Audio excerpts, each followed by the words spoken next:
Court సమస్యలు. Court సమస్యలంటే చాలామంది ఏం చెప్తారంటే, ఎప్పుడో 30 సంవత్సరాల నుంచి, 40 సంవత్సరాల నుంచి కోర్టులో సమస్యలున్నాయండి. అన్నదమ్ముల మధ్యన లేతే తల్లిదండ్రులు ఇవ్వాల్సిన ఆస్తి ఇవ్వలేదు, అత్తమామలు ఇవ్వాల్సిన ఆస్తి ఇవ్వలేదు, రావాల్సిన డబ్బులు రాలేదు. ఇయన్నీ రకరకాల సమస్యలు చెప్తారు.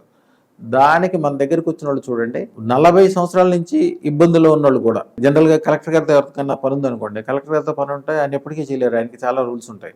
ఈ మినిస్టర్ ఫోన్ చేసినా కూడా చేస్తానంటాడు గానీ చేయడు. 5 సంవత్సరాలు అయిన తర్వాత ఈయన దిగిపోతాడు గానీ ఆయన మాత్రం అవ్వదు. ఎందుకంటే బ్యూరోక్రసీ. ఈ కోర్టు విషయాలు గానీ, ఆర్థిక విషయాలు గానీ కొన్ని విషయాలు చాలా లేట్ అవుతుంటాయి. కానీ అదృష్టోత్తరం పెట్టుకున్న తర్వాత కోర్టు విషయాలు గానీ, ఎవరితో ఉండే వివాదాలు గానీ, శత్రువులు గానీ ఎవరైనా మీకు అనుకూలం అయిపోవాల్సిందే. కొద్దిగా కూడా దాని గురించి ఎంత కూడా డౌట్ పడాల్సిన అవసరం లేకుండా దానికి ఏం చేయాలి, ఎట్లా చేయాలో చెప్తామో. ఎంత పెద్ద అడ్డంకులైనా క్షణంలో తొలగిస్తుంది. కొంతమంది అయితే మన అదృష్టోత్తరం పెట్టుకున్నాక వేల కోట్ల రూపాయల ఆస్తులు అసలు ఆ విషయాలు ఉన్నది వాళ్ళ తాతలో తండ్రులు కోర్టులో వేశారనే విషయం కూడా వాళ్ళకి గుర్తుండదు.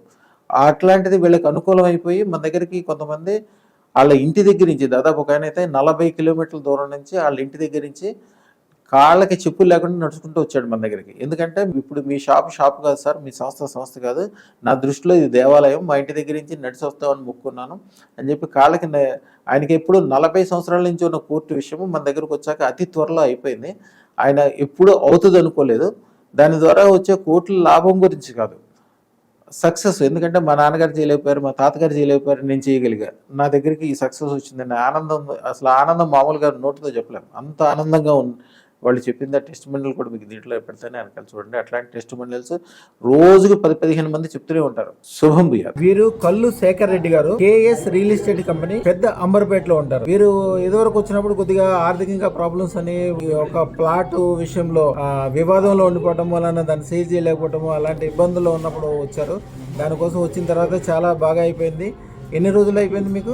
వచ్చినాక 9 days పూజ 5 days మొత్తం 15 రోజుల్లో అయిపోయింది. 15 రోజులు. ఎప్పటి నుంచో ఉన్న ప్రాబ్లం 15 రోజుల్లో తీరిపోవడంతో చాలా సంతోషంతో ఉండి కృతజ్ఞతలు చెప్పడానికి వచ్చారు ఆయన. చాలా సంతోషంగా ఉన్నారు. అయ్యా ఇదే కాదు, రాబోయే కాలం ఇంకా చాలా బాగుంటుంది. కొద్దిగా పెద్ద పనులు చేసుకోండి, పెద్ద వ్యవహారాలు చేయండి. అయ్యా మీతో పాటు 100 మంది బతకాలని అనుకోండి. రియల్ ఎస్టేట్ కంపెనీ పేరు ఇస్తారో ఆ పేరు రిజిస్ట్రేషన్ చేయించుకోండి. జీవితం అద్భుతంగా మారిపోద్ది. శుభం భూయాత్, శుభం భూయాత్, శుభం.